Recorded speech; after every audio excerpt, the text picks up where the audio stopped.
Bueno, creo que el gobierno informa sobre algunos aspectos de mejora, sobre todo alguna legislación como la ley de Crecer Juntos y otra legislación sobre adolescencia y algunos programas económicos y sociales y el plan de control territorial. Yo creo que lamentablemente el gobierno, por lo menos en su informe, omite una cuestión que es preocupación de algunas delegaciones de países, que es el tema del impacto que ha generado el régimen de excepción y medidas de seguridad. Y en general, muchos de los países lo que han planteado es que felicitan el tema de avances en seguridad, pero plantean preocupaciones sobre el tema del impacto del régimen, en particular posibles casos de tortura, la situación carcelaria y la situación de personas que no tendrían que estar detenidas por detención arbitraria. Eh, Hay recomendaciones del EPU que han hecho en ciclos anteriores que lamentablemente ha habido pocos avances.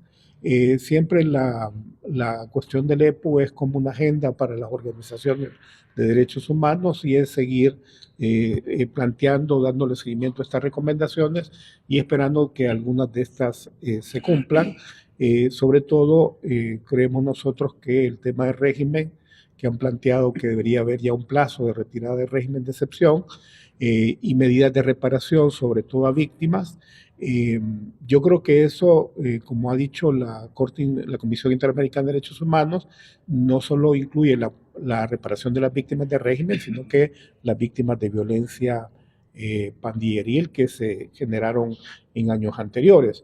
El gobierno hizo referencia, por ejemplo, a la aprobación de la ley de desplazamiento forzado, que es para proteger a víctimas de desplazamiento.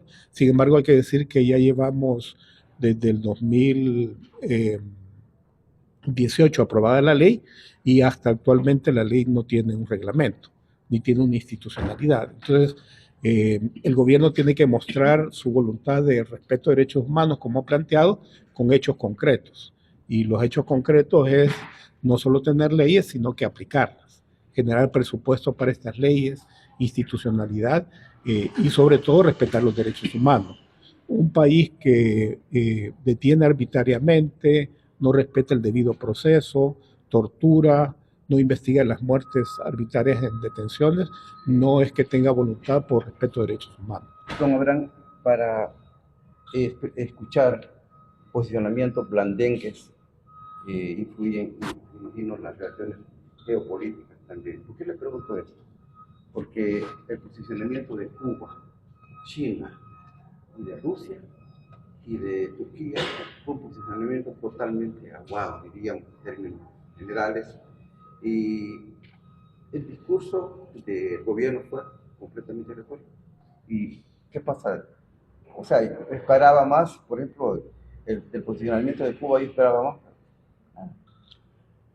Sí, hay una realidad diplomática, ¿verdad? Y que depende, como usted dice, de la cuestión geopolítica, del tipo de gobierno que se tiene. Hay a veces gobiernos probablemente más progresistas o más críticos o que están en la misma línea de estos modelos como el de Bukele, más populistas, más de seguridad, y en eso influyen las posiciones de los gobiernos. Nosotros, algunas organizaciones, estuvimos en noviembre en las apreciaciones de Ginebra y nos reunimos con varias delegaciones de gobiernos para insistirnos un poco sobre la realidad. Y una de las cuestiones, por ejemplo, que nos planteaban era que era difícil criticar a un país que tenía resultados de seguridad, ¿verdad? Porque había disminución de homicidios. Entonces, la mayoría de delegaciones, por ejemplo, nos plantearon eso. Entonces, hay a veces realidades diplomáticas que hacen que las posiciones tal vez no sean tan contundentes como las que queremos, y a veces tienen que ver con realidades geopolíticas.